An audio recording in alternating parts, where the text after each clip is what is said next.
Okay, members, call the meeting to order. You're all very welcome to our full council meeting. I hope you are well rested after your little break during August. I'm going to ask for the notice and summons of the meeting to be read, please. Pass you over to John. Thank you, Mayor, and good afternoon, members. To all members of Derry City and Strabane District Council, you're hereby summoned to attend this monthly meeting of the Council, which will be hybrid, conducted remotely via WebEx and physically here in the Council Chamber, Wednesday the 24th of September at now just after 2 o'clock, 2:06.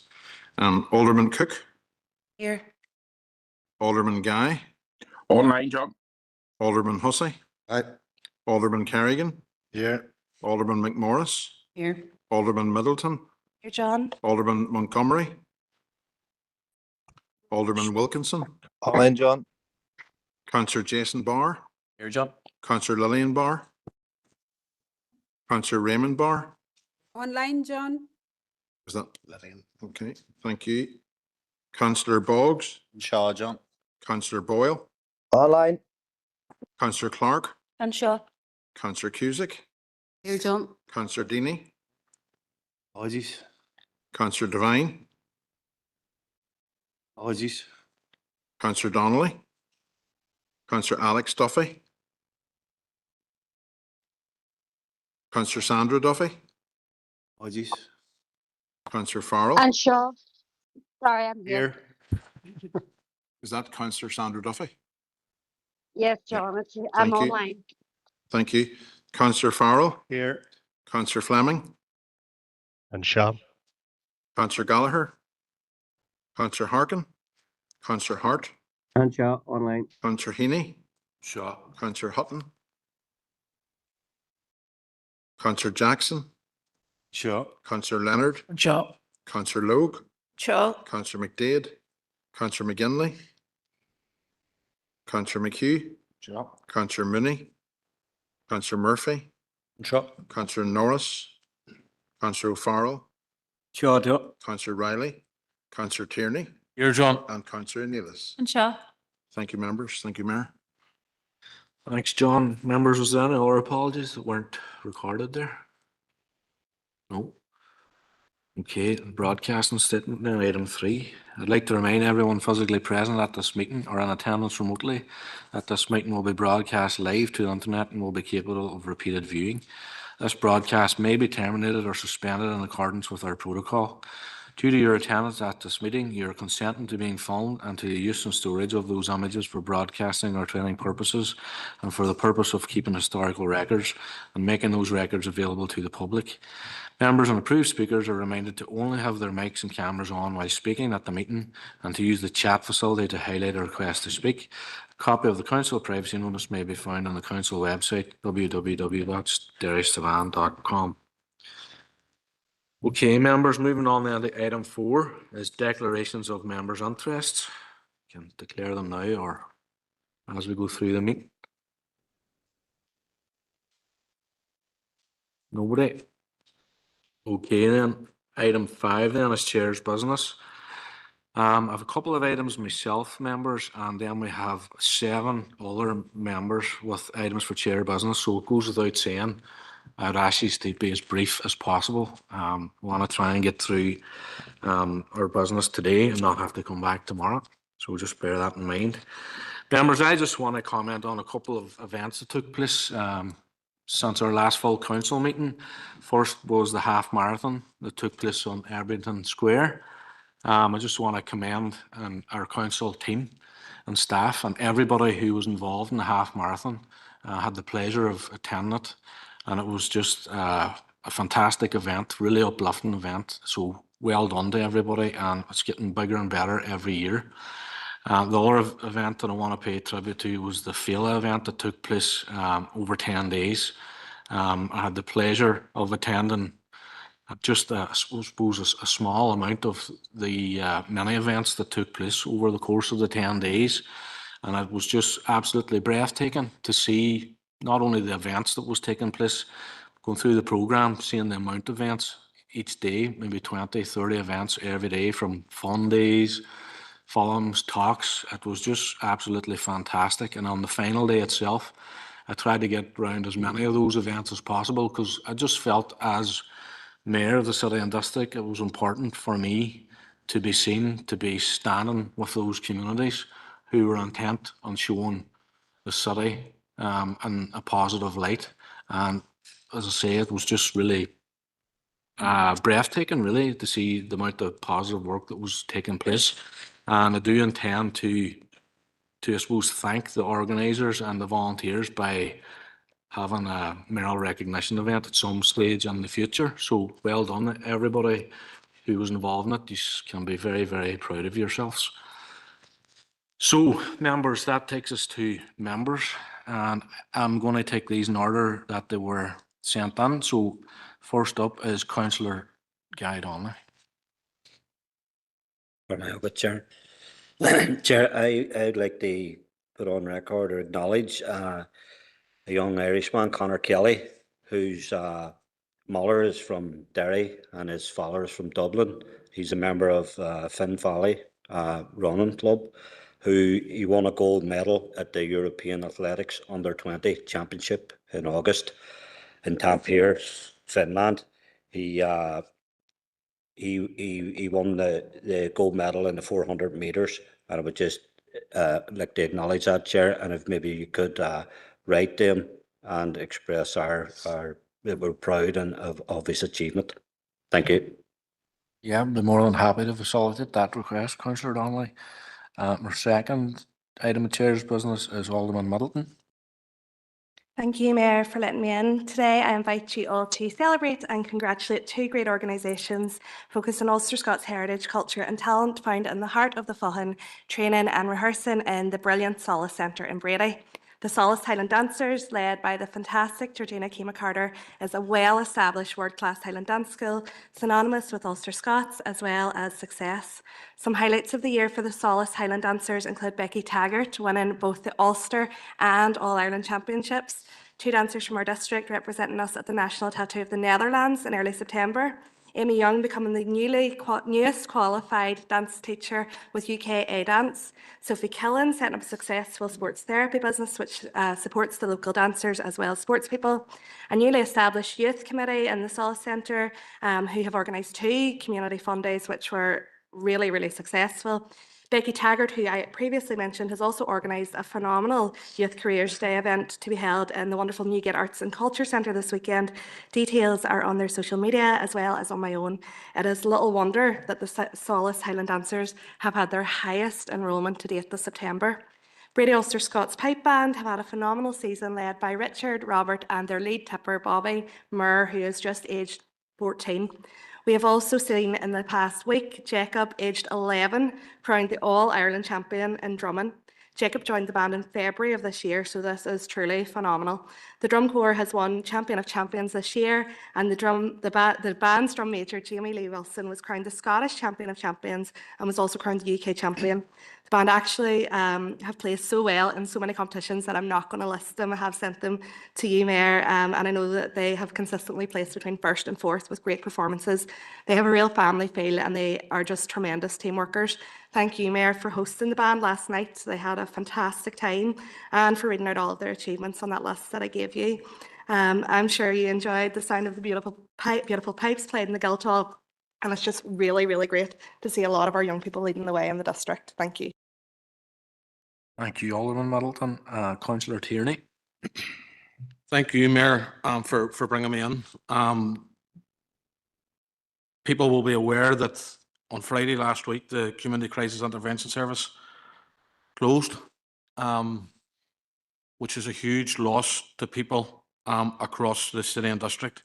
Many of us who have been around this council since the amalgamation of the two former councils will know how the Community Crisis Intervention Service came about. I believe that since the amalgamations, this council has been involved in many, many good things and provided facilities and communities right across this district. But I think the Community Crisis Intervention Service is one of the best things that this council has done in its time. It's my opinion, Mayor, that it has never been properly funded through the Department for Health. It has for years been fighting for piecemeal struggling and has been held on for 3 months reprieve after 3 months reprieve. And I don't think it has ever been funded properly for the work that it does and the importance that it does across this district. Over the last 3.5 years, the Community Crisis Intervention Service has been involved in over 3,400 one-to-one de-escalation situations. Now, without this service, and we already know, Mayor, that services that support people across this district who are struggling with their mental health are already overworked. Without one of those services, such as the Community Crisis Intervention Service, those figures are only going to get worse. We already know that this council area has the worst rate of people who self-harm and people who commit suicide or attempt to commit suicide. So this is a really, really worrying problem. I have forwarded a proposal, Mayor, to the committee staff where I would like to see this being discussed at the next meeting of the Civic Forum with stakeholders and partners around that table. I think we should be looking at the impact of the loss of this service will have. And I think we should also be looking around that table to see if there is a possibility of other opportunities to fund such a service, because we already know within this council that it's the main reason which we ran it out as a pilot scheme at the very beginning. There is a need for this service. Unfortunately, there is a need for this service, and we can't just sit back and allow it to close because of lack of funding. So, Mayor, I know that it's not in keeping with pop-up motions and all of that, but I think this is really, really important. And I would ask that you allow the proposal to go before the floor where we can get it discussed at the Civic Forum and look at the impact it's going to have without having the service and the possibility of talking to partners around that table about other funding opportunities available for it. Thank you, Mr. Mayor. Thank you, Councillor Tierney. I think because it has happened so recently and the importance and seriousness of the issue, I am prepared to take it. Have you got a seconder? Councillor McDade. Can you get that up there on the, is it up, is it?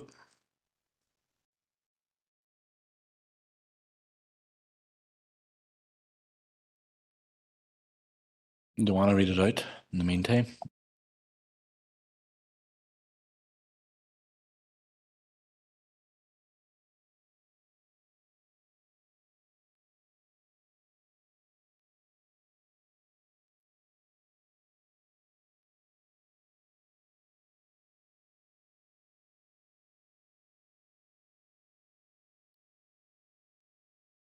Do you have it for me to go ahead, or do you want to wait for it to go on screen?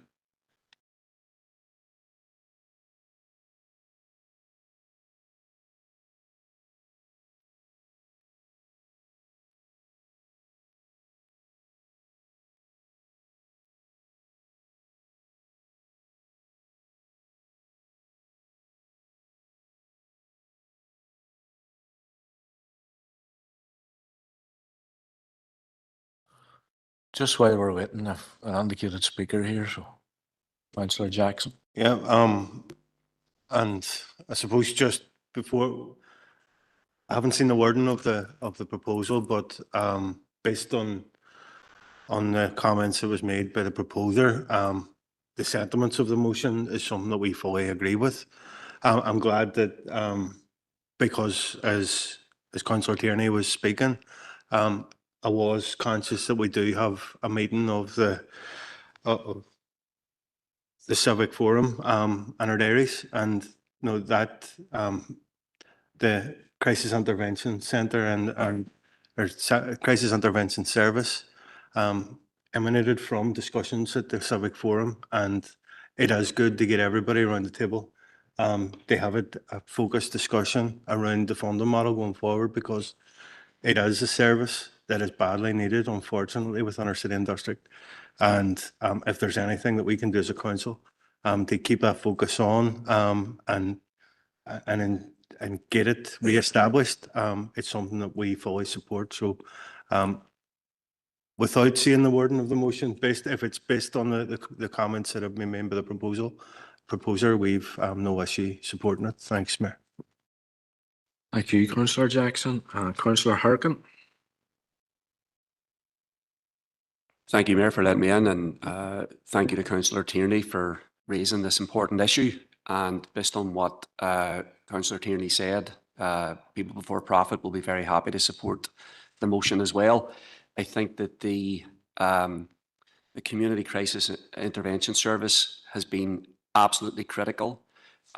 Its loss will be damaging to this city and the district, and it's very clear that Extern has sounded the alarm on numerous occasions about the funding model. Indeed, we've been forced as a council to organise last-minute efforts to call on ministers to step in with short-term funding, but it always felt like that this service wasn't being properly prioritised. So I think that there is questions for the department and for the Minister of Health to answer around providing services to ensure that people's safety comes first in Derry. And we had Tommy Cannon in here last week, Mayor, speaking about the challenges that the Northern Centre faces. And we know that health inequalities are getting worse. We know that the level of self-harm is rising. But we also know that, and we can see, and it's underscored with the closure right now of the Crisis Intervention Service, that the services that we need are actually very fragile and vulnerable and not being properly supported. So we're actually at a very dangerous moment, I believe. And I think that we have to be pointing in the direction of providing hope for people and support and help. And so when people read this in their local newspapers that the Crisis Intervention Service is closing, you know, I think it sends the wrong signal. So I do think we need to have a discussion. I think that we have red flagged this. I think that we have to ensure that the services that are lost are replaced, and I think we have to try and act as quickly as we can, because you know, there's a lot of vulnerable people right now. I think that sometimes vulnerable people are being demonised, but people need help and support, and this was one of the organisations that was there for people. They have helped a lot of people. They've saved a lot of lives, supported a lot of people, and I know the staff there and the people who were dependent on the service. It wasn't helpful that the funding model kept on getting disrupted, and now it's gone. So I think that we have to fight to ensure that in Derry, in the district, in the northwest, that we get the services for people that we need. Thank you, Mayor. Thank you for that, Councillor Harkin. Next indicated speaker is Alderman McMorris. Thank you, Chair, for letting me in, and thanks to Brian for bringing this forward. On behalf of the DUP, we will be supporting this motion. We have seen a plethora of funding cuts throughout our city and district, which has massive impacts to not only the charities, but the beneficiaries who are the most vulnerable in our society. We have a city that is massive for addiction issues. We have a massive suicide issues in our city, and these are the most vulnerable people within our communities, and to cut the services from underneath them, you know, and it's disheartening to hear that even though they've spoke to over 3,000 people, do you know what I mean, they're still being cut, even though we can demonstrate the beneficiaries and the impact that has had to everybody that's used the service. So, yeah, we totally agree with the motion, and we'll be supporting it today. Thank you. Thank you, Alderman. Councillor Duffy, online.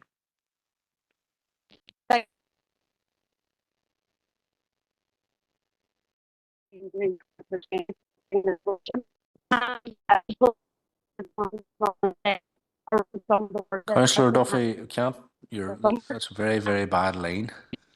You're breaking up, so I'm gonna come back to you.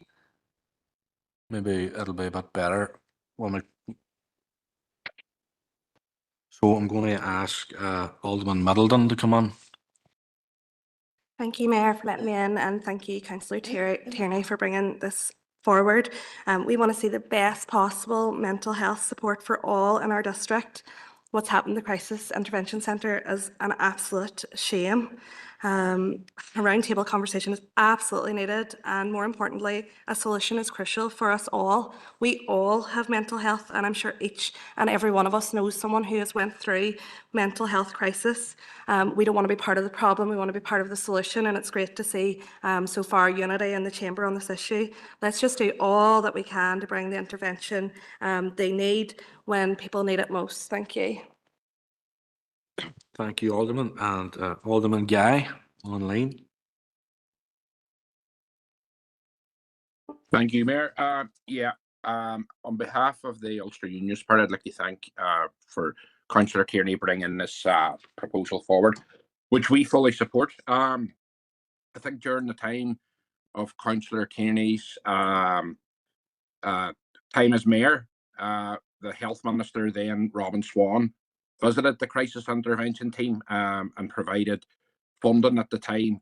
Again, another time that the actual team were in difficulties receiving funding. I think it started off here as a council-led initiative with other bodies getting involved, but it seemed to be left very much in the shoulders of the council as times moved along.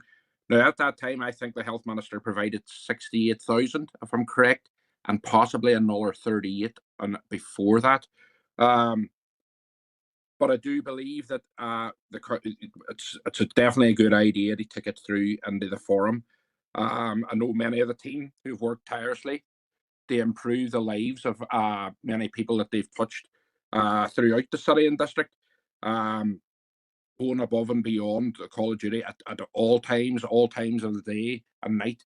They make sure that people remain safe and dealing with their serious mental health issues around the city. So I think they once again need our support, and definitely in the Ulster Unionist Party we will be doing all we can to basically hope that funding comes their way to basically so that they can continue the service. Thanks, Mayor. Thank you, Alderman Guy. Councillor Jackson, are you wanting back in, or are you relaying what Councillor Duffy was trying to say? Both. Well, I'll go back to Councillor Duffy first to see if our line's any better. Councillor Duffy, are you still there? She must be away for another pina colada or something.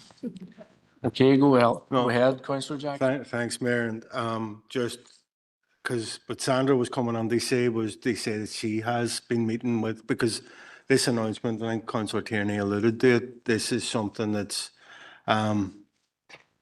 it's been foreseen for some time, and Councillor Duffy has been working with extern Foil Search and Rescue and the university to try and come to a solution, and those discussions have been happening over the summer and will continue. And again, we would like the Civic Forum to help build on those discussions and focus in on a solution, and that's something that as a party we're determined to do.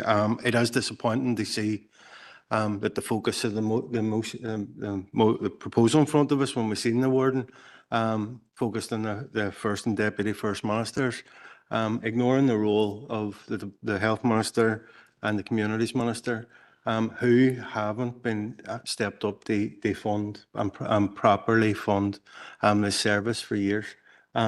So there's disappointment, but we don't want to muddy the waters. This is too important of an issue for people to try and make politics out of it. And I'm disappointed to see that that's been the case in this case. But on the interest of keeping and recognising the importance of that issue and the urgent need for us to find a solution, we're still content to support the motion as it is. Thanks, Mayor. Thank you, Chris. And our next indicated speaker is Councillor Cusack. Thank you, Mayor, and thank you to Councillor Tierney. It's ironic that a crisis service is in itself crisis now.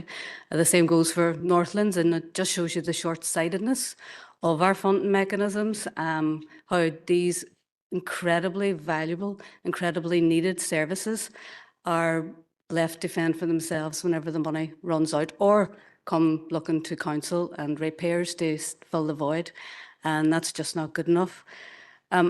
Councillor Jackson, I would say this is politics, quite frankly, straightforwardly, this is politics. It's political decisions that have left us in this situation and have left these services in this situation and have failed people in the city and district, quite frankly. I mean, you know, mental health is not just about how people feel in their head, or is it depression, is it feeling suicidal? Mental health impacts on every single aspect of a person's general health, and within their relationships, within their work, within how they socialise. Every part of their being links back to this. And if they can't cope mentally, then everything else falls down as well too, their physical health. So then this has a greater impact on the health system as a whole. And this is a first stop for people to get that support they need. And if they can be cut off at the pass, essentially, with these services, then you're essentially saving further trouble and further need down the line. So thank you, Councillor Tierney, and I will be fully supporting the motion. Thank you. Thank you, Councillor Cusack. Councillor Donnelly. Good Chair. Look, I'm going to support the motion, but you know, I'm not very confident. I think we just need to look at the history and the way this part of the country has been treated, and I think it is political. I think you can't get away from that. It's political that we're getting an hour kick in the teeth. We're constantly being kicked, and it's political. There's a political connection to why we have such a huge level of crisis and mental health. As it's been pointed out, there's nobody in this chamber who hasn't probably been, untouched by mental health as elected representatives. I'm certainly, and I'm sure a lot of our people are seeing a huge increase in issues connected with mental health, and the ages are seem to be getting younger and younger. There's no doubt there's a crisis, and the damage that's doing the society here and the community is astronomical. It's what it's doing to families, and the help doesn't appear to be there. And this is a valued service, and they reckon, and I know you can't put a value on it, but they reckon that each time somebody takes their own life, that it can cost up to £1 million, and that in itself is having a huge impact on services and finance that were not adequately funded to operate within this area. And I think it is we don't have an adequately funded health service, and unfortunately charities are picking up and doing a lot of the work that the health service should be funded to be doing. And now we're seeing that those organisations and charities are now struggling and closing down, and it's not a good sign. Thanks, Chair. Thank you, Councillor Donnelly. So that brings us back to our proposer, Councillor Tierney. Chair, thank you, and thank you to everybody for supporting it, because I do genuinely believe that this is incredibly important. Councillor Jackson referred to the fact that the motion is asking Council to agree to write to the First and Deputy First Minister. He says he's disappointed with that, and I can slightly understand that. I will be totally honest, that is deliberate, and it's deliberate for one particular reason. When this became public knowledge that they were struggling for funding, this Council agreed to write to the Health Minister about it. At that meeting, I suggested that we include the Department for Communities and the Department for Justice, because I also firmly believe that they have a role to play in this. I was told by Sinn Féin we didn't have to do that because the Minister would take it to the Executive, and that's the process what happens. That's fine. We let it go, and we sent the letter to the Health Minister. To the best of my knowledge, Mr. Mayor, the Health Minister hasn't responded. The service is closed. What do we do? How do we get this to the executive? How do we make sure that the executive are aware of these cuts? In my view, the best thing to do is to write to the First and Deputy First Minister. That's deliberate. It's not a deliberate attack on Sinn Féin or the DUP. It's a deliberate attempt to try and get this in front of the executive. If I'm guilty of that, then so be it. But one thing I will say, the more and more that we see services being cut across this district, the more and more it's going to come before this council. It's not this council's responsibility to fund this, but I think as human beings, we have a responsibility to help people and to do what we can. If we table that at this council and agree or propose or suggest to write to any minister, it's not an attack on Sinn Féin. It's what I believe in this instance is the best way to get this before the executive. If Councillor Jackson's disappointed with that because I included the First Minister, then I'm sorry, but I'm going to continue doing it because I believe that the funding is needed in this area. Thank you very much. Thank you, Councillor Tierney. Members, it has been proposed and seconded by Catherine McDade or Councillor McDade. Members, I presume we don't need to take a vote on it. Everybody seems to be in agreement. So can we take it as read or as unanimous and move on to our next item of Chair's business, which is from Councillor Boggs. Vera, Mayor, I just want to take the opportunity to again raise the need for us to see the A5 delivered. Following the last A5N2 cross-border working group, where we met with Minister Cummins, this council sent out the message that we almost worked together to see the project delivered, from the Minister to Tyrone GA's Enough is Enough campaign, to political parties, and all those 5 councils that are represented on the A5N2 working group. And that's to work together to see it delivered for everybody and not for party political gain. There are plenty of issues that we can disagree on in this council chamber and in the assembly, but this is far too sensitive and far too important. So we need to see it delivered for the families who have lost loved ones, for the communities who live along the current A5 route, but most importantly as well, for those people who travel on it day and daily and literally put their lives at risk to travel on it to get from the northwest to other parts of this island. I do welcome Minister Muir's commitment to intervene on the appeal, which he announced recently, and would encourage, in the same vein that Minister Muir is willing to work with Minister Cummins across departments and the executive, would encourage all parties to work together to try and find solutions to see the road built. I know that is enough campaigns message to people is to work together. I know the families want people to work together to see it delivered, and I do believe that this council, right across this chamber, as we've seen whenever this was raised at the last full council meeting, we too believe that it is best to work together to see it delivered. So I think it's important that we keep talking about it, that we keep raising it, and I know that the Minister is keen to find solutions in relation to it in relation to getting the road built ahead of the appeal. And I think at all times we keep the families that have lost loved ones in our thoughts as we all work together to find those solutions to make sure that the road is built. Thank you, Councillor Boggs. And just to inform members that as Mayor of the City and District, I attended a meeting a number of weeks ago with other chairs of the relevant councils from across the north, and indeed Donegal and Monaghan, who all have an interest in the A5. So I think it's important that the public out there know that their political representatives haven't given up the ghost, and that the A5 obviously remains a priority for this city and district. Well, thanks for that, Councillor Boggs.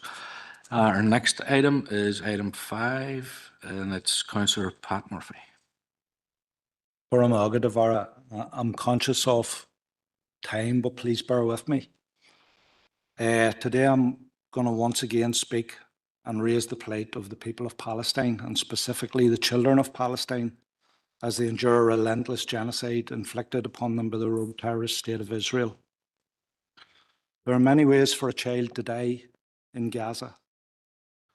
They can die seeking aid, being shot by a sniper.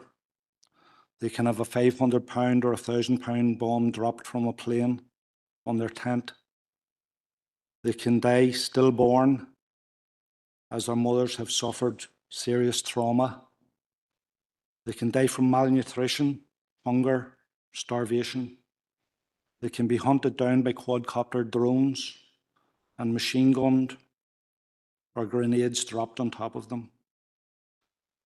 They can be sitting in their shelters when a tank shell comes through the wall, killing them and their family.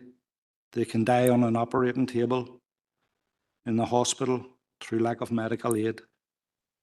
I'm sure there are many other ways that they will die in the genocide. On average, 27 school children die in Gaza every day, the equivalent of a full classroom. On Tuesday, the 16th of September 2025, the United Nations International Commission of Inquiry on the occupied Palestinian territory, including East Jerusalem and Israel, concluded that Israel has committed genocide against the Palestinian citizens in the Gaza Strip. The almost two-year investigation found that Israel's security forces had committed 4 of the 5 genocidal acts as defined by the 1948 Convention on the Prevention and Punishment of the Crime of Genocide, namely killing, causing serious bodily or mental harm, deliberately inflicting conditions of life calculated to bring about the destruction of the Palestinians in whole or in part, and imposing measures intended to prevent births. The Commission found that Israel, and I quote, is responsible for the commission of genocide in Gaza. The responsibility for these atrocity crimes lies with the Israeli authorities at the highest echelons. These are the words of Navi Pillay, the chairperson of the Commission. I would recommend that people read the very comprehensive report. It is both damning and a frightening indictment of what Israel has been allowed to do by its benefactors in the West over the past 2 years. On the 21st of September 2025, the British government formally acknowledged the State of Palestine, joining 156 other member countries of the United Nations General Assembly in doing so. Of course, this is to be welcomed even at this late stage. But let us never forget that the same British government has been and remains complicit in the genocide. They still provide crucial parts for the F-35 fighter jets that kill Palestinian men, women and children every day and every night. The British Air Force continue to carry out daily surveillance flights over Gaza at the behest of the Israeli government. The British government's words must now be accompanied by immediate actions to end the genocide in Gaza and end the occupation of all Palestinian territory. Britain must now impose a complete embargo upon Israel and stop funding the genocide. Britain must also impose full economic and political sanctions on Israel. The British government should begin right now to put real pressure on Israel and the US to deliver an immediate, unconditional ceasefire and the unfettered entry of aid, food, water and medical supplies into Gaza. Anything less than this will ultimately render the British government's recognition of the State of Palestine meaningless, and all the while a classroom of children will continue to die each day. Thank you, Councillor Murphy. I have Councillor Erkin indicated to speak. Thank you, Mayor, and thank you, Councillor Murphy, for raising this issue, because I think that what's happening in Gaza should be raised at every committee meeting and every full meeting to make sure that we are amplifying the voices of Palestinians and to make sure that Gaza remains centre stage. And everything that you said there, I completely agree with in terms of the conclusion of the UN Commission that what's happening is genocide, which we know. And I agree with your comments on what the British government should do now after it's been forced to recognise officially the State of Palestine. I will say it was very disappointing for Gavin Robinson at the weekend to describe what Israel is doing in Gaza and the West Bank as a just war. I think that this continues to promote this lie that the Israeli state are advancing, that somehow what they're doing isn't genocide. But I think it's clear to the world, to the vast majority of humanity, that tens of thousands, if not hundreds of thousands, of innocent people have been slaughtered. And I think we should do everything that we can to stop that. And it's disappointing that the DUP continues to support the Israeli state. I think on the British government's declaration, It's obviously a milestone. It comes 2 years into a genocide, and it's taken so many Palestinian lives in order for Starmer to make that announcement. But a lot of people are very cynical about it as well, because, Councillor Murphy, as you said, the British state continues to arm Israel, continues to provide diplomatic support, continues to say Israel is a partner, and they're not taking any actions against Israel. And that means Israel will be allowed to continue to with its genocide. So it's going to take a lot more than recognition of of a Palestinian state to stop this. And there is a lot that the British government could do to bring this to an end. That includes ending their attempt to criminalise Palestine solidarity activism here in the north of Ireland and in Britain. And again, that points out the hypocrisy of what Starmer is doing. On what they are supporting, the British government and other European governments have said that they are trying to revive support in this two-state solution. And I think that we have to look at that. I mean, the British government are responsible for the partition of Palestine in the first place, dating back to the 1917 Balfour Declaration. And I think that the partition of Palestine is the root of the problem. The two-state solution, in the eyes of many people, mostly in the eyes of Palestinians, is non-viable because the Israeli government has been allowed to destroy it. They have almost 1 million settlers, illegal settlers now in the West Bank, as people will know, and they are attempting to strangle the idea of a two-state solution. They've made it impossible. And what they're doing in Gaza by trying to drive out the population of 2 million is to make it impossible. So I think we have to look to, again, it's not enough for the British state to say it supports a two-state solution. They have to be forced and pushed to back a one-state solution, a one state where Jewish people, Muslims, Christians, and all who live there can actually share the space, because that is the only hope in the future of ending this conflict. Thank you, Mayor. Thank you, Councillor Harkin. And Councillor McDade. Thank you, Mayor, and thank you to Councillor Murphy for, as always, speaking so eloquently on this. 27 children minimum every single day is absolutely horrific. We can't stand by and just let this go on. Like the previous item was around mental health and everyone's mental health and looking after your mental health.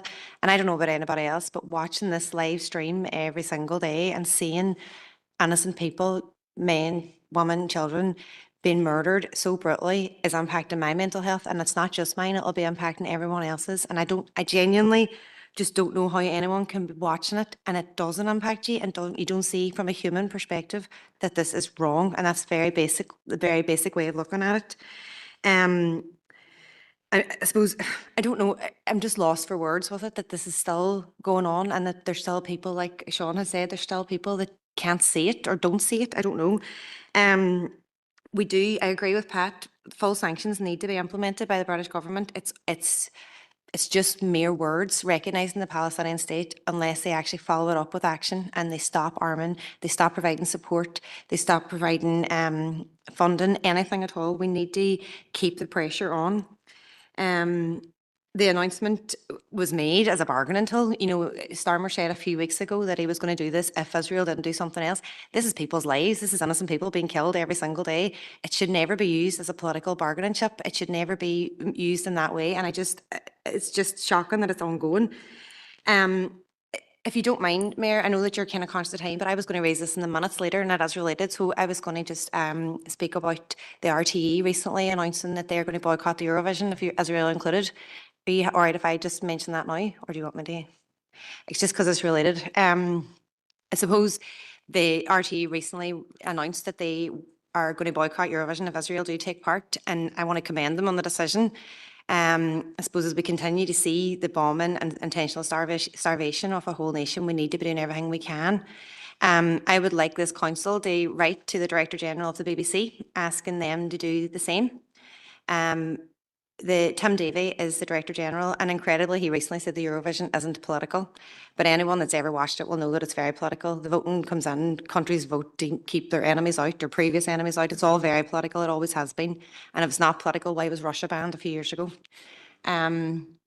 So this city has always been, there's always been an affinity with the Eurovision. I mean, we had Dana won it, and Phil Coulter has written loads of winners. So I just think that from Derry and district, we should be putting out a sign and asking the RT or asking the BBC to join the RT in boycotting the Eurovision this year. So I would just like a letter to go from the council asking for that if possible. Thank you. Thank you, Catherine. Our next indicated speaker is Councillor Donnelly. Good Chair. I find it difficult to have words regarding what's happening in Palestine and Gaza. Two-state solution, there's not going to be two-state. It's a common job. You know, if people want some type of plaudits for Starmer and it's for recognising the state of Palestine, whilst at the same time providing munitions and actively participating through reconnaissance in the destruction of Palestine. I can't have anything in my heart or head that takes that as positive. You know, this notion of it happened on the 7th of October, which you will find that some people will keep. You know, we had in this city an alternative Eurovision, and I think it was something like 2019. You know, there's a class, thanks for Councillor Murphy for bringing this up, a classroom of children being killed on a daily basis. I remember 12 years ago doing a petition and young school children from Fowling on Derry College coming along and signing it. And at that time I was a bit surprised. And then we had a council event recently where the only 100% answer was young Protestants and Catholics and nationalists, unionists, whatever, cross community. But the one answer where they all agreed was that Israel should be condemned more. And whilst I may not have much hope now on governments or so-called democracies around the world, when we see Councillor McDade pointed out about the attitude towards Russia, banned from FIFA, tennis, they can play as individuals, but yet the world has turned a blind eye to what's going on in Gaza. But I think you have to have hope. And I think when we talk about mental health, that any child now born within that conflict zone will know nothing but bomb explosions, numerous bomb explosions, almost 24 hours a day. What is that doing? How long will if that slaughter stop tomorrow? It's going to take generations to get over that. But what gives me hope is young people.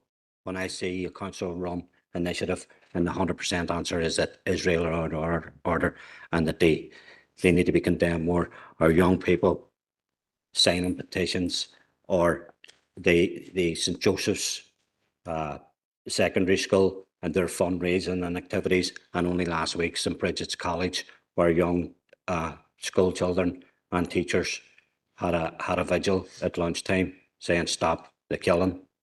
Then if the adults of this world or the so-called Western or democracies don't do it, then I have hope that the young people coming up following us will not make the same mistakes. And I know that young people will not sit in the fence like some people in this council chamber whilst there's a genocide taking place in real time. Thank you, Councillor Donnelly. Members, are we content enough with the letter going? Sorry, Alderman Hussey. Thank you, Mayor. As most in the chamber will know, for quite some time, we as a party are abstained on many of the issues that have come up around Gaza. Like many others, we've witnessed the horrors that unfold with a mix of heartbreak and dismay for innocent people that have been devastated. Citizens, civilians have paid the highest price on all sides. And it's clear that the humanitarian crisis demands an immediate response. It must be responsible, measured, and based on international law.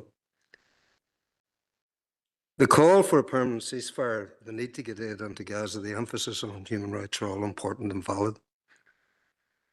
But to hear a current one-sided take on the issue is disappointing in regard to an issue that is more complex than is being suggested. Let's be clear. What happened on the 7th of October 2023 was a terrorist attack. And I mean, you know, people have said it just didn't start then. They're perfectly correct. You go back to 1948, the attack by the Arab League on the newly formed state of Israel, the core of all of that. But the current situation developed from the 7th of October and a terrorist attack. Iranian regime-backed Hamas terrorists carried out the deadliest attack against the Jewish people since the Holocaust, slaughtering 1,200 Israelis, committing atrocious acts of sexual violence, burning entire families alive, taking over 250 civilians hostage. That's known. We cannot turn away from what has happened in Gaza either. Whilst we firmly believe in Israel's right to defend itself, its military campaign has caused immense destruction that many will regard as, and probably does, constitute breaches of international humanitarian law, particularly the principles of necessity, distinction, proportionality, and humanity. Thousands of civilians have been killed, homes, schools, hospitals, and entire neighbourhoods have been flattened. Humanitarian workers and journalists have lost their lives. We condemn terror and defend civilians. We reject collective punishment and forced displacement. We highlight the importance of protecting aid access and opposing the obstruction of food, water, and medicine. And crucially, we reaffirm something that must remain at the centre of this conversation, that all civilian life, Israeli or Palestinian, holds equal value. Let's not forget Iran's role in destabilizing the region through its support for groups like Hamas and Hezbollah. If we want to talk about peace, we can't ignore the actors actively working against peace. This shouldn't be about arbitrarily taking sides. It's about taking responsibility and pressing our government to take all necessary diplomatic steps to secure a swift and sustained ceasefire, immediate release of all hostages, unrestricted humanitarian access, and to support renewed efforts towards a two-state solution in which both Israel and Palestine can exist in peace and security. Anything less is unacceptable. This we regard as being a principled and balanced alternative. One reflects the pain and complexity of what's happening on all sides and the legal and moral obligations that should guide how we respond. But the view is simple. We should not reduce a conflict of this scale and depth to a one-sided narrative. We should speak with care, compassion, and credibility to all. Thank you, Mayor. Thank you, Alderman Hussey. Members, are we content that that letter goes that Catherine or Councillor McDade raised? Yeah. Can we take it that the DUP and the Ulster Unionists are abstaining? Okay, and the rest support the letter going. Okay. Thank you, members. Does that have to be seconded? Was there a seconder for that? Councillor Tierney. Okay. So that letter will go then. Members, Councillor Murphy, you have another quick issue. It's just relatively straightforward, I hope. Thank you very much, Mayor. I'd just like to congratulate Cuchullen's Gaelic Football Club from Culmore, who won the Under-14 County Championship title last night in Celtic Park. Culmore Cuchullens were formed 8 years ago, and they're a relatively new club. So to win a county title in that short period of time is to be congratulated. I'd like to congratulate all the players and staff, the entire squad. 6 of the young people that were involved in the game last night have been there since the formation of the club. And I would ask that perhaps, Mayor, you could hold a reception if possible for the management and players. Thank you, Councillor Murphy. I'd be happy to facilitate that. Councillor McDaid. Thank you, Chair, and thank you to Councillor Murphy for raising it. Just wanted to add our congratulations. It's incredible, and it's great future for Cuchullens, because they were only formed 8 years ago. So this is really the start of it now. That kind of wee group that started as age 5 and 6 are starting to show. So they're definitely a team to watch now going forward in the senior championships. So congratulations, and it'd be great to have a reception for them. Thank you. Okay, Councillor O'Farrell. I would like to take this opportunity to congratulate Conor Gaelic and Dram Gerard and all the local branches of Conor Gaelic for organising the huge day of action in support of the Irish language in Dublin on Saturday. Over 25,000 Gaels paraded through Dublin and made their way to Leinster House to protest at the government's, both north and south, attitude in dealing with the Irish language. The Dublin government's disregard for the language and the hostility shown in the north was made clear to all present there that day. This hostility was highlighted recently when the DFC minister recently removed Ulster Scots and Irish from their letterheaded paper. DFC, remember, are responsible for the promotion and the development of Ulster Scots and Irish. As somebody who supports and celebrates diversity in the broadest sense, linguistic diversity in this case, and as a diversity ambassador, I'm obliged to ask Council to write to the Minister to return Ulster Scots and Irish to the letterheaded paper. Bearing in mind that this Council has a healthy policy on trilingual signage.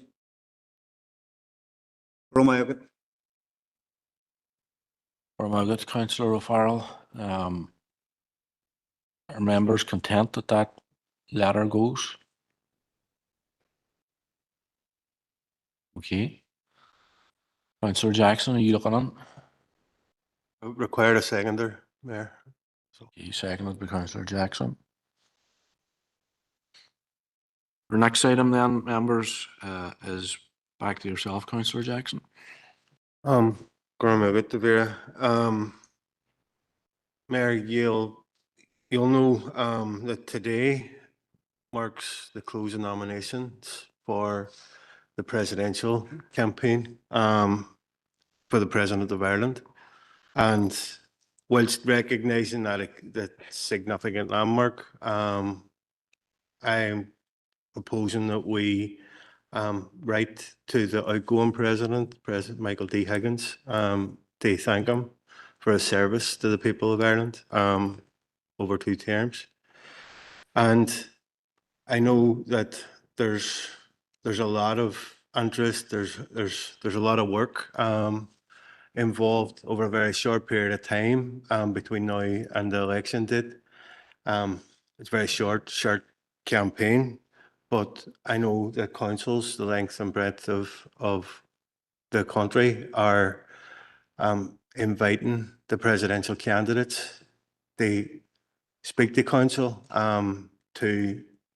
they showcase their vision for what their presidency will look like.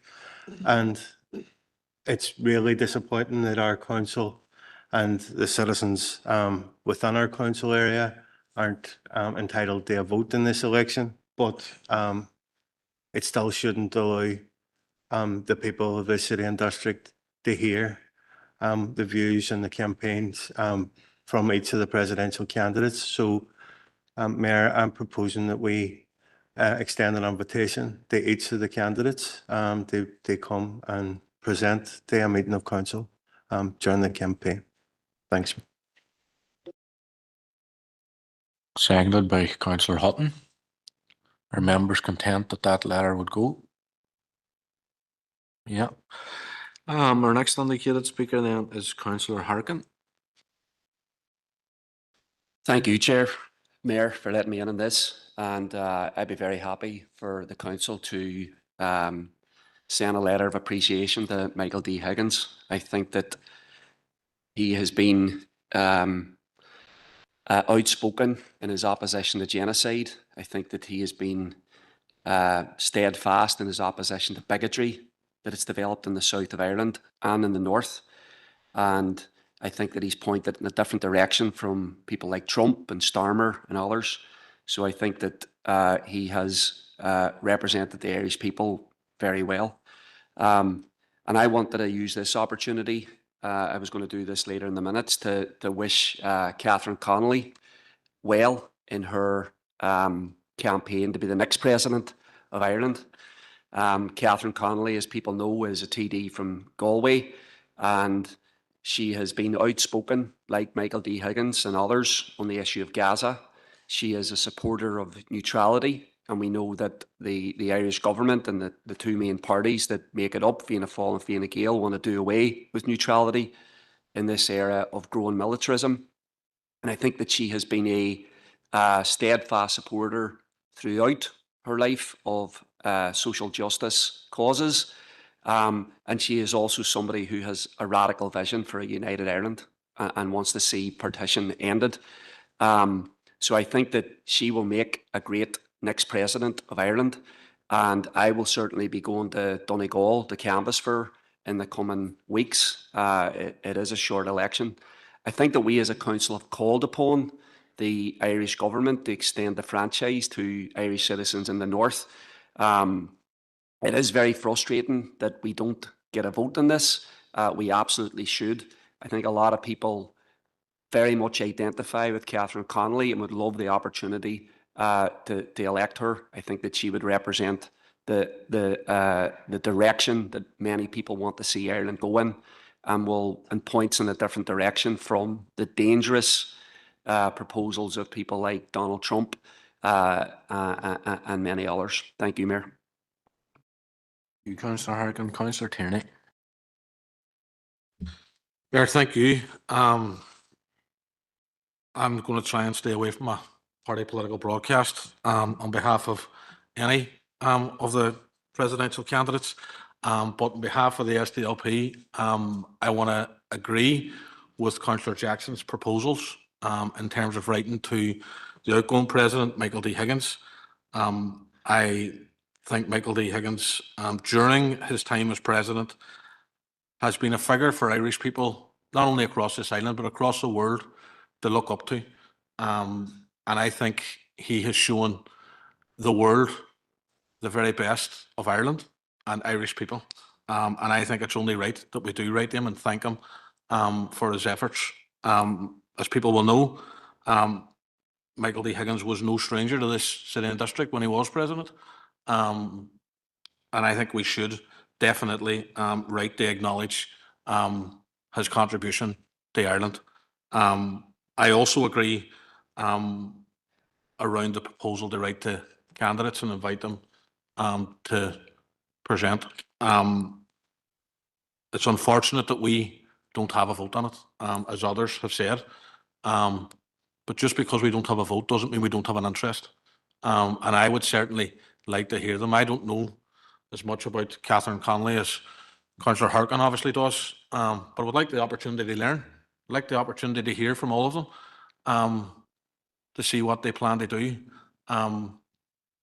if elected president, to see how they try to drive forward Irish unity, to see and to ensure that they know that whilst we may not have a vote, we're still Irish and they will still be our president, and that they still have to represent us as well, or those of us who may identify as Irish. But I think it's a good proposal, and it's definitely something that I would and the SDLP are happy to support. Thank you.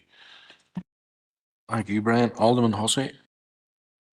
Thank you, Chair, and I'm glad that Councillor Turley qualified his comments towards the end there.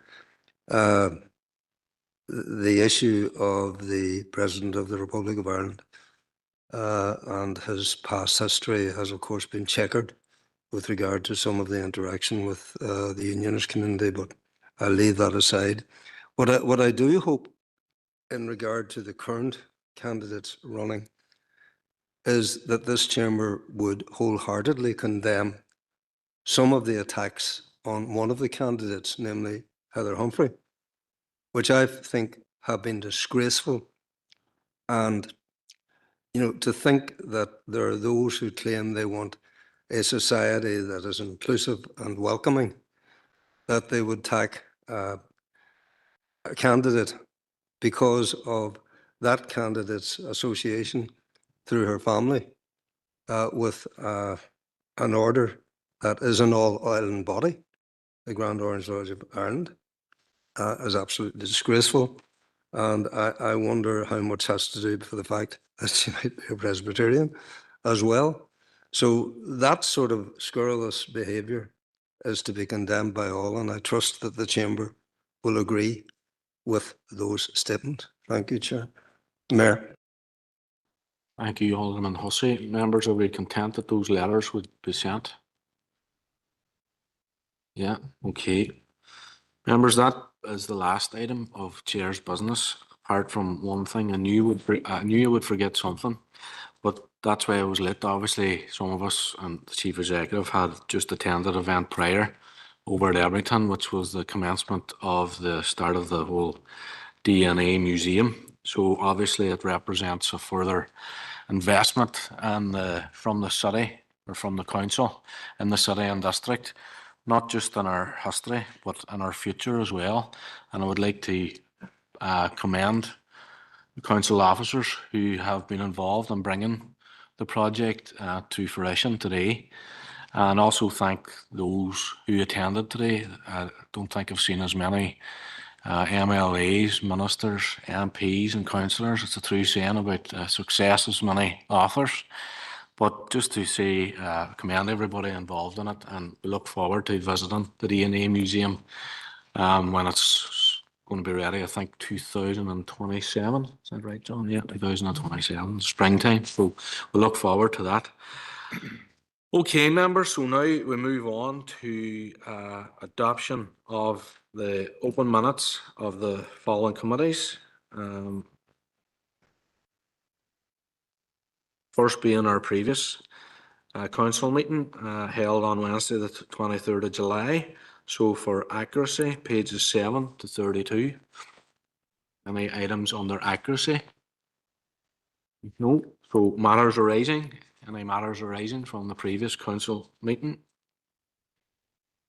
Don't see anybody indicated in the chamber or online. So we'll move on then to monthly governance and strategic planning committee for accuracy. Sorry, could I just get a proposer and seconder for accuracy of our previous meeting? Alderman McMorris and Alderman Cook. So accuracy for governance and strategic planning, proposer and seconder. Councillor McDade, seconded by Councillor Farrell. Any matters arising from GSP? Councillor Harkin, go ahead. Thank you, Mayor. It's GSP 165/25. And this, at that committee meeting, I raised the issue of Clued and the promotion by some organisations in the city of a way to get around the council's attempt to have policy and regulations for HMOs. And I think that there was some discussion about what we would do. Now, as it transpires, there was 29 of these, I believe, 29 of these applications for certificates of existing lawful development where HMOs applied belatedly for HMO status, and that only one of them was turned down. So this is why this is a viable way to get round council policy and legislation where it exists. So can council officers outline or come back to us with a paper about how we are going to try and address this? Because you know, residents are asking about this. I'm not asking for it to be resolved right now, but I think it's worth it for us to actually say how we're going to address it, because it is a way to get around council policies. And the fact that so many applications succeeded from 2019 to 2025 proves that. So I think that we want to make sure that we're closing that door and discouraging this type of development. I'm going to bring in Karen here.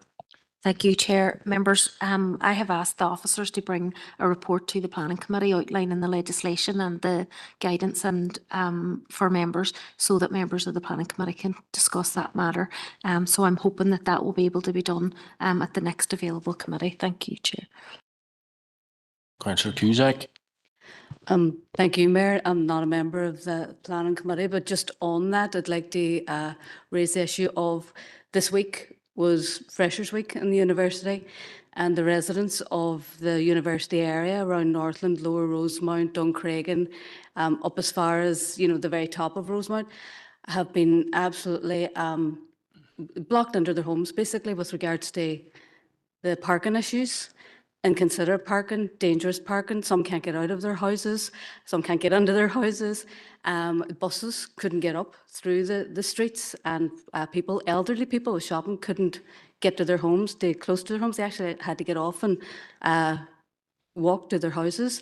This happens every single year. I mean, we're tired of hearing it year in, year out. It happens, and nobody is ignorant of the fact. And on the radio this morning, there was a Vox box, a radio foil, and residents spoke, and they highlighted all their concerns, their worries, and their frustrations more than anything. I believe we've got some residents in the gallery there. What if there's an accident? What if there's an emergency? You know, emergency services can't get up. If there's a fire, the fire engines can't get up. If there's you know, something somewhere that somebody needs to be urgently and they're blocked under their house. All these considerations have been going over and over time and time again, and yet we're still in the same situation years later. Now, the residents have asked that we make note of this, contact the university, contact the PSNI, contact the traffic wardens, contact our own wardens, and have them regularly, and I mean regularly, patrol the area and take action when there's somebody who's either parked illegally, blocking an area, or, you know, causing a nuisance, basically. And, you know, do this really, you know, it's okay doing it now and again and taking sporadic, you know, action, but it needs to be a constant until the word gets around, like it does eventually through the year, that if you park there, if you park stupidly or dangerously, then somebody's going to come and tow your car or take it away, or there is going to be an action. There's also, with regards to the HMOs, you know, there was a guy interviewed and he says, well, I'm in a HMO, I'm a student. He says, there's 5 people in my house. All of us have cars. All of us have cars, and that's 5 people in one house. So where do the residents park? So just to make note of that, and if a letter could go to the university and to the relevant bodies stating that can they please take immediate action on this issue. Thank you. Thank you, Councillor Cusack, and I don't envisage any opposition to that letter being sent. Sorry, Chris Anelis. And thanks for bringing that up. Shauna, I have been in contact with the community safety wardens today regarding that issue, and I have requested from the PSNI a report of how many patrols they have done in those particular areas over the past couple of weeks, and how many of those have resulted in cars being moved. So I really feel that we need to be keeping on this issue for the next couple of weeks the community safety wardens have said that it has been a very busy couple of weeks in terms of noise, parking and a couple of different issues. So I think it's just about continuous engagement between ourselves and between all the relevant bodies. So I'm more than happy to table a meeting on that with all the relevant bodies and include everybody, all the councillors in on that too. Okay, Councillor McDade. Thank you, Mayor. I suppose just on that, I don't know if I need to declare an interest. There's a letter going to university because I work in the university. If I do, I'll fill in the form. But I suppose just it's Freshers Week and it was Welcome Week last week, and there's so much of a buzz around the university with all the new students coming. And what I've been doing as part of my role is lots of induction talks and talking to them, and we are trying to push home. Now, it's not part of my role, but there's someone else doing it around the parking, around the antisocial behaviour, around the partying, and the police have told the university that kind of from the middle of this week is when they start to kind of clamp down on it. So hopefully we will see that clamp down on it so it does stop. But we want to get the university to 10,000 students, but the infrastructure's not there. So we have the 4 people living in the HMO that Councillor Cusack talked about from this morning, each have 4 cars. My experience of working in the university now is that the majority of students who attend McGee don't live in Derry, they commute. So we need the infrastructure because we need the housing and we need the student accommodation, but we also need more parking, we also need better transport in and out of the city, we need more train services, we need more buses that come bring them to McGee. It's a bigger problem than it's just that it's very, very live and very, very, you know, emotive, I suppose, at the minute, because they're all here and they're all buzzing and they're staying over, even if they're not living here, they're staying over for a night to go out. But it's just about trying to find the balance, because whenever we're clamping down and getting onto students all the time, then it's like, is it inviting to them? The problem remains that the infrastructure's not here yet for the increase in students. Thank you. Thank you, Catherine. Alderman McMorris. Thank you, Chair, and thanks for letting me in.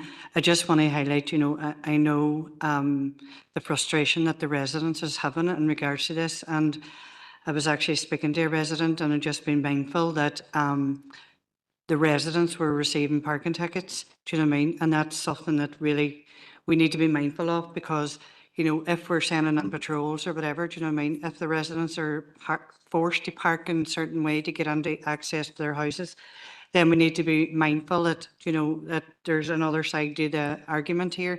So I just wanted to put in record, what I mean? We need to be at all times mindful of the residents that's dealing with this issue day in and day out, where they can't park in front of their own homes and whatever. But I just wanted to highlight the fact that, residents are receiving parking tickets for actually parking outside their own home. So I wanted to highlight that. Thanks. Okay, thank you. Okay then, members, moving on then to monthly planning committee held on Wednesday.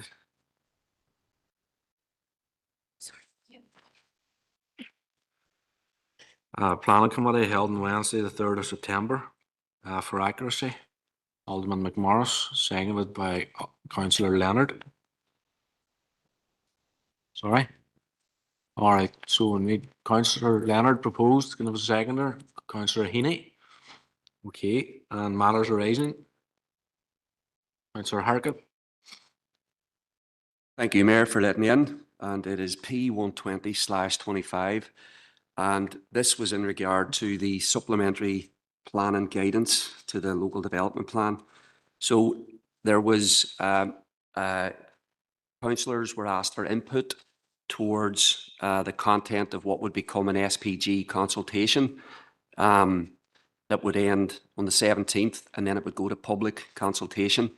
So my understanding is that the plan to move towards the public consultation is now being delayed, and there's also been requests from numerous resident and community organisations for meetings about these SPGs in relation to HMOs and flat conversions. So if we could just get clarity today on, is it the case that the consultations are delayed? Do we have an idea when they will be delayed to?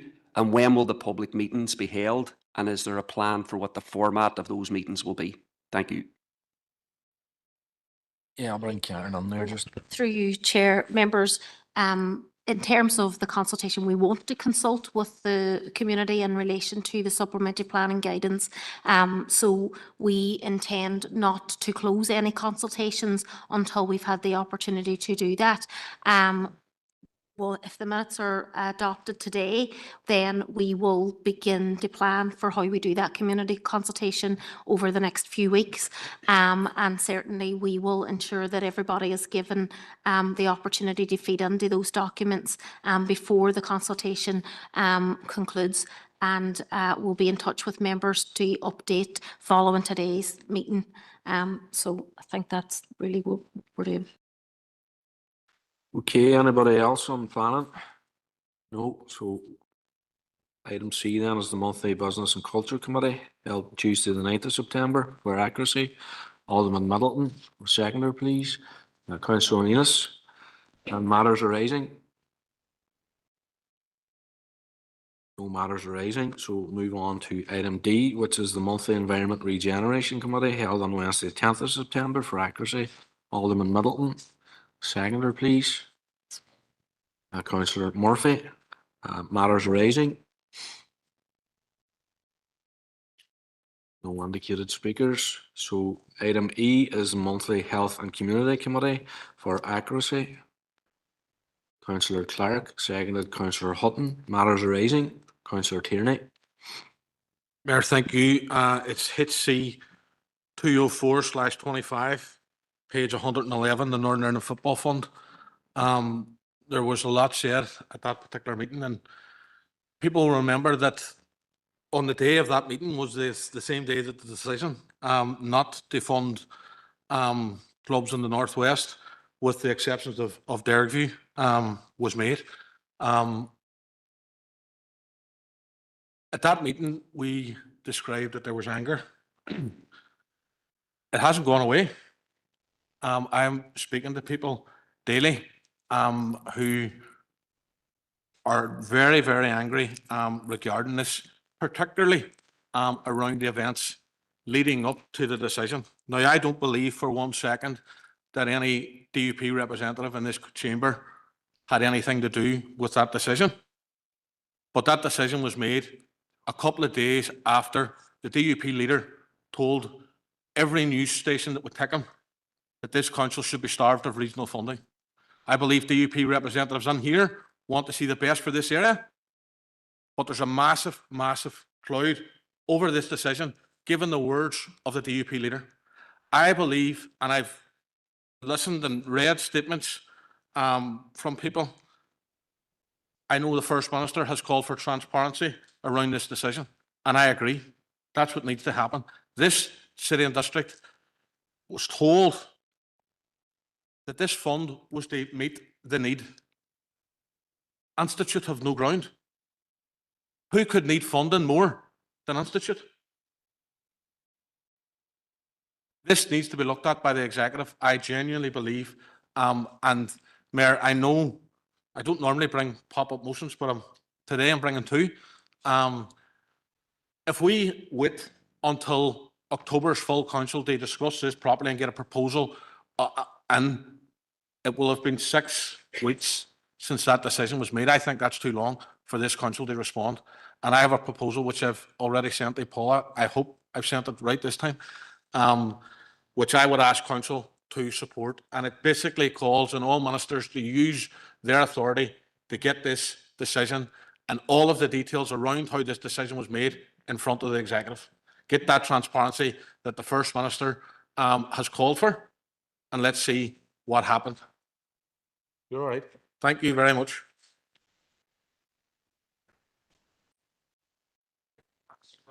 Thank you, Councillor Tierney. And I'll take it your second on that, Councillor Farrell. Yeah, okay. In the meantime, we'll bring on Councillor Harkin. You didn't indicate. What? Sorry, I thought you'd indicated to speak earlier. No, no problem. Councillor Jackson. In the same vein, I haven't had the opportunity to read this. I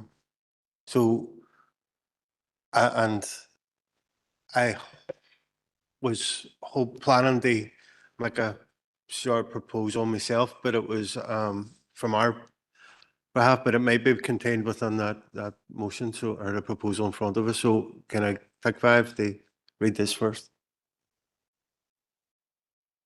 Yeah, I'll just take a short recess, 5 minutes.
And we'll pick up with Councillor Jackson. Gone Ribbit up here. And I suppose thanks to Councillor Tierney for highlighting it and bringing the proposal. And in first look at the proposal, we fully support it. There has been a lack of transparency around this process since the start.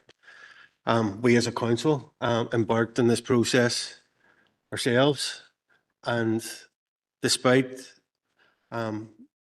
transparency being a key word through the discussions from the department, it was still bounced on our council at the very early stage that there was barriers being placed against us from putting an application into this fund, which was long anticipated. So there hasn't been transparency, and I appreciate that related to the Derry City application. But there was hurdles that needed to be overcome, and it was good to see council and Derry City Football Club working together to overcome those. And I think that spirit of collaboration, cooperation, demonstrates how to get things done. But we have seen a lot of anger, a lot of frustration around the decision, and the lack of transparency in relation to the decision. There's Councillor Tierney alluded to or he referenced the comments of Gavin Robinson and the threats that Gavin Robinson made towards this council area. They were not surprising. We've seen how DUP ministers have discriminated against the Northwest for many years. We've seen how there's been a real step change in terms of university expansion, in terms of the Northwest economy, when the DUP were removed from that position. So there's been historic underinvestment in the Northwest. There's been historic neglect of the Northwest under the DUP's watch. But the threat from the leader of the DUP was to hear it so blatant, said so blatant, was a bit of a shock to some people. They see then within a short period of time that threat being carried out. And I'm going to focus on the Derry City application because it's an application that we'll be more familiar with because of the collaboration work between council and the club. But Derry City had scored the third or fourth highest out of all the 39 applications, I think. But the bar was set at a point where Derry City were excluded. And there's no transparency around that process. There's a lot of questions around how the minister came to that decision, what advice he was given, what options he was given. Was there any of those options laid out as a preferred option or a recommendation? We need those answers. Derry City need those answers. Institute need answers, and Coleraine need answers. We, in the words of Rory Higgins, know there's a lot of people feel that the Northwest has been shafted yet again. But that can't be allowed to go unchecked. So we should be seeking clarity. We should be seeking transparency in the whole process.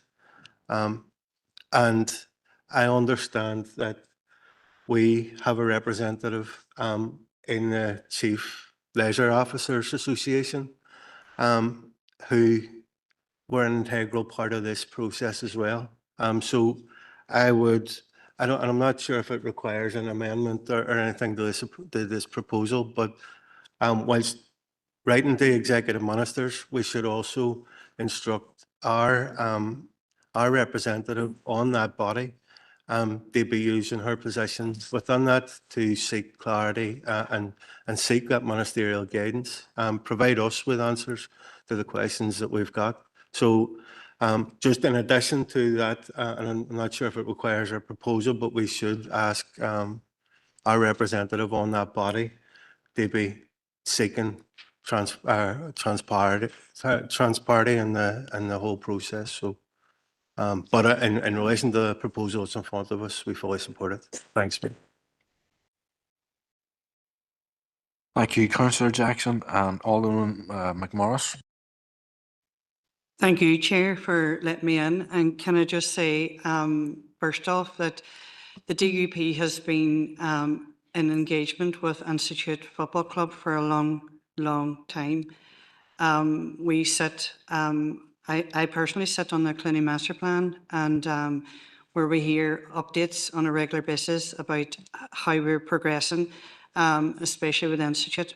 There's nobody in this chamber more disappointed about Institute not getting than us. And I can tell you that wholeheartedly. We were devastated whenever we found out and we heard. Unfortunately, you know, it was a scoring matrix, and I'm not going to try and justify the minister because he will have to justify his own actions. But I'm just going to say that from our point of view, from the DUP colleagues in this chamber, we are absolutely devastated. And if it was just based on need, Institute should have been the first ground that got any funding at all. Since the decision has been made, Gary Middleton, the MLA, has actually set up a meeting with the minister. So Institute have met with the minister today, in fact. So basically, we are engaging with the club and we are trying to progress this issue forward. We talked on here today about party politics and about how, do you know what I mean, playing party politics. You know, it is not something that we are, you know, condoning or anything at all. Do you know what I mean? This is something we need to get behind these clubs, and we need to be shaping a way forward about how we can secure the funding. So to make cheap party pops about the DUP, we in this chamber every month write letters to every single executive minister about one thing or another. I mean, we're writing today to the First Minister, Deputy First Minister, about the Crisis Intervention Centre. Do you know what I mean? So this is not something that the DUP has devised in order to let's discriminate against the Northwest, let's block funding under the Northwest. Because if that was the case, if I thought for 1 minute that any of them was blocking any investment in the Northwest, let me tell you, I'd be standing in Stormont Monday morning. And for no way I would even suggest that. Do you know what I mean? And to make kind of a statement saying starved regional funding from Gavin Robinson, we have to bear in mind the context around that statement, because Gavin Robinson made that statement based on the fact that there was discrimination within our own committees, that basically people should be excluded from our recruitment in one of our council buildings. That's what he was referring to. He was basically saying that the council shouldn't receive funding to put on a jobs fair and then have a veto against certain elements within that jobs fair. That's what he was referring to. That, nothing else. And I can tell you now, 100%, 100%, if I thought for 1 minute that there was any block and regional imbalance towards the Northwest, I will be one of the first to say it. But it's disingenuous to take out of context somebody's statement about one thing and make it sound as if they are discriminating against the Northwest. That is not true, because we can find cases where we can say the Health Minister has done it, we can find cases where the First Deputy First Minister has done it, whatever. It's just it beggars the belief that people are actually saying that in this chamber. Do you know what I mean? And I 100% will be supporting Institute every single step of the way. And whether that be through this council, whether it be through the minister, whether it be just in my own voice in our communities, but we are 100% behind them and support them 100%. And we want to see Institute put back into the waterside where it belongs. We have to remember that in 2019 or 17, whatever it was, when the flooding happened and they were displaced from Drumahoe, it was no fault of their own. Do you know what I mean? They're in the Brandywell training, they're displaced from their own grounds, and we have to ask a question. They have no funding, they have no nothing coming in for advertising or sponsorship or whatever. Do you know, there's a whole question to be asked and around the whole Institute thing. But I can tell you now, I will be speaking to, I was actually speaking to Gordon Lyons there just before when we were at the DNA lunch, and I actually said to him about my, I suppose, disappointment about Institute not getting, but he is well versed on the disappointment from us here locally. So thank you. Thank you, Alderman McMorris. Councillor Harrigan. Thank you, Mayor, for letting me in. And just at the outset, People Before Profit very much support the motion, and thank Councillor Tierney for bringing it forward. And we are all supporting the petition of concern that is in the Assembly at the minute, and would encourage others to sign it so that this discussion can be progressed. And just in response to Alderman McMorris, look, I really appreciate what you're saying. I think it is from the heart. And if that is true, I would urge the DUP party leader, Gavin Robinson, to clarify his comments, because his comments were alarming, because they did talk about starving Derry in the northwest of funding, and I think that that's completely wrong. And it is the case that there's been disinvestment to Derry in the northwest for decades. It's not a new phenomenon, and in fact, this council constantly talks about this, constantly make appeals to all the parties in Stormont to address it. So I would ask that the DUP would outline their strategy for addressing regional disparity, because that has been talked about and accepted by numerous ministers, by the executive, but I think it has to be agreed that it is real, and then we have to have a strategy that escalates actions in order to overcome decades and decades of disinvestment. And it would be great if the DUP were on the front foot around that, and more saying things more like what you were saying, Alderman McMorris, about this. And look, there is huge anger. And I think that there is a lot of people who are Derry City fans who are not surprised, because this is a kind of constant. The club has bent over backwards working with the council to be able to access this funding. And then when we go through all the obstacles and the steps, we are still denied it. So I think that this will, it is something that has to be challenged. With Institute, I've talked to representatives at Institute as well, and they're eagerly as angry. And as people have pointed out, they don't have a club. So this has not just been an attack on one community by the minister in terms of failing to provide funding for the two main clubs in the city. It's an attack on all the communities here, which makes it about the Derry and the northwest. And obviously Coleraine, a team that I played for myself, have lots of ambition too. So look, anything we can do as a council to bring this to the executive, because I think that I would like to see this decision undone. I think that would be the best thing that could happen. I don't trust the rationalisation that this was based on the success of the applications. My understanding is that Derry City and Institute did very good applications, better than others who got funding. And so there seems to be an injustice in that, and that's where we need to bring clarity. But that, look, there's a pattern here. That it's not just football teams that get denied funding in Derry in the northwest. It's a pattern over and over again. We just had the conversation about the Crisis Intervention Centre service. We're going to be talking about rail.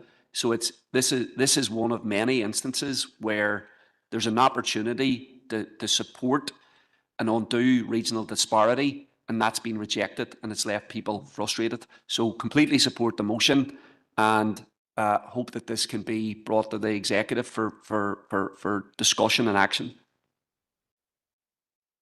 Thank you, Councillor Harkin. Alderman Hussey. Thank you, Chair. Mayor. Clearly, I can share fully the frustration that is being expressed in the Chamber, particularly with regard to Institute and all that they have gone through of late. Coleraine, Derry City, obviously, we're in for applications as well. It's well enough known my association with Derry Football Club, and I'm delighted that the club has been successful in going through to stage 2.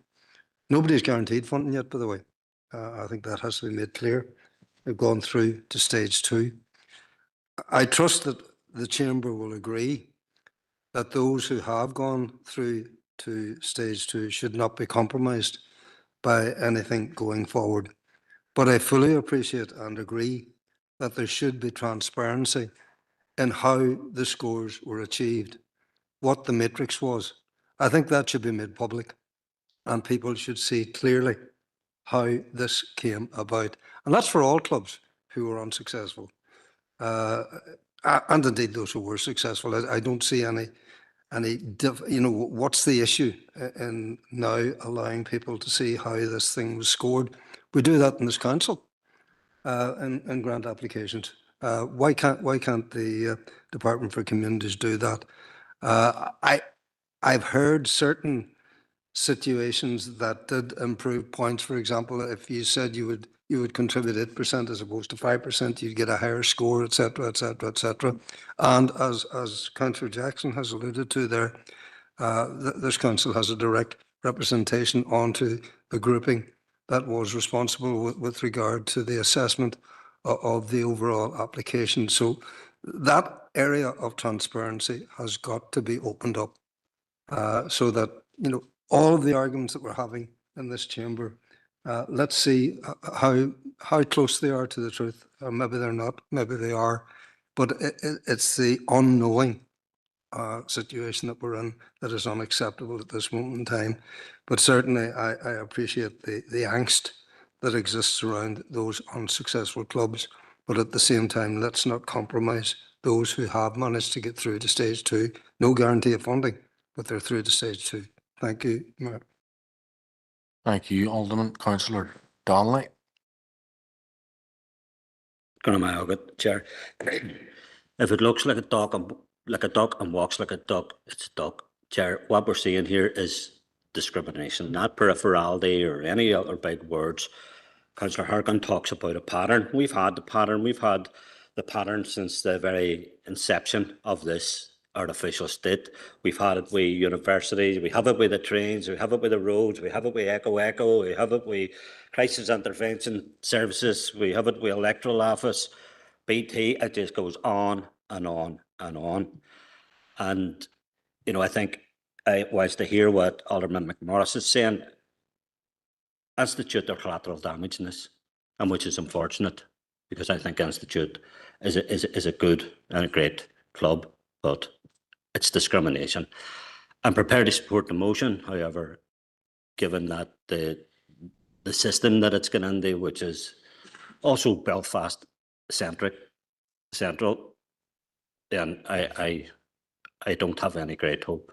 But I think it does need to be highlighted, and we do need to campaign and try and where we see wrongs happening, we have to try and right them. Thank you, Councillor Donnelly, and thank you, members.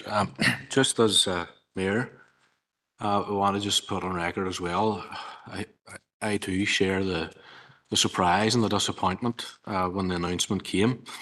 I've had the pleasure of being at the Brandywell on a number of occasions. I've had the pleasure of the chair of Institute's company at an Institute Limavady game, and I had a deep discussion on that occasion at the Brandywell with Bill Anderson about Institute's situation. And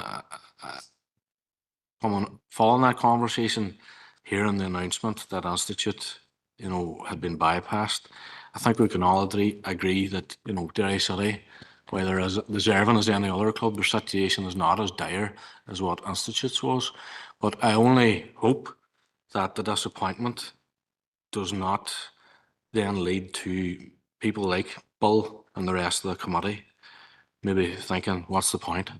I would use the platform just to say to them that council, I know that he's met with, or both clubs have met with our chief executive, and the council will continue to work with both clubs, and in particular Institute, to make sure that they do come through this, and that they do get a resolution that will ensure the future of Institute Football Club.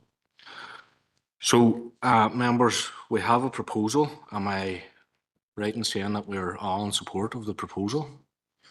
Members content? Yeah, okay then. So, members, that brings us to... Sorry, Councillor Harkin.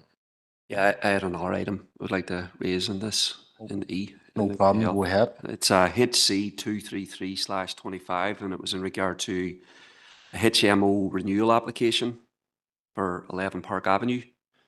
And the so that renewal was granted if it was brought to the HMO unit based in Belfast, granted the renewal. Confidential. Does it need to go into confidential then? Yeah, I'm informed that's in confidential business. You'll get an opportunity to raise it under confidential minutes. But okay. Councillor McDade. Thank you. Just very brief on another item. It's HC 20725. It was just to thank the Johnny and the team just for putting the United Against Racism event up on the social media. It has been changed to this Saturday now, so there is a family fun day and cricket event in Brady at 11 on Saturday. So it was meant to be last weekend, but the weather rained us out. So just to again encourage everyone to share it and to come out and show your support for our migrant community on the day. Thank you. Okay, Councillor Tierney. Yeah, Chair, thank you. And I just want to check just before it goes off the screen. Councillor Jackson made a suggestion around that proposal for the Northern Ireland Football Fund, and that we get our representative to do a piece of work as well. I'm just conscious it's not included in the body of what is there. Is that going to happen? Because I think that's really important. And whatever way we can get the transparency that is required, we should be investigating it. Absolutely. And I just want to comment on something else on the same issue. I think, and I take at full face value Alderman McMorris's comments, and I have no doubt how hard she and the DUP have worked with Institute. And I take everything that she said as totally upfront and honest. She did say it beggars belief that people are saying that in this chamber when referencing the comments about Gavin Robinson, when he suggested starving this council of funding, regional funding. It may beggar belief that it's been said in this chamber. It beggars belief that it was said on countless news channels and in media, throughout media outlets. But the reality is that's what he said. Whether he was referring to the jobs fair or not, he was talking about starving this council of funding, and I think that's really, really important that that's highlighted, because that's coming from the top of the DUP. We've discussed this and we've moved on, so we're not going to rehash the whole argument. Okay. So is there any other matters arising? No. So that brings us then to our confidential items. So can I have a proposer and seconder, Councillor Martin Riley and Councillor McDade, to go on to confidence? We'll just wait for a signal from our IT officer.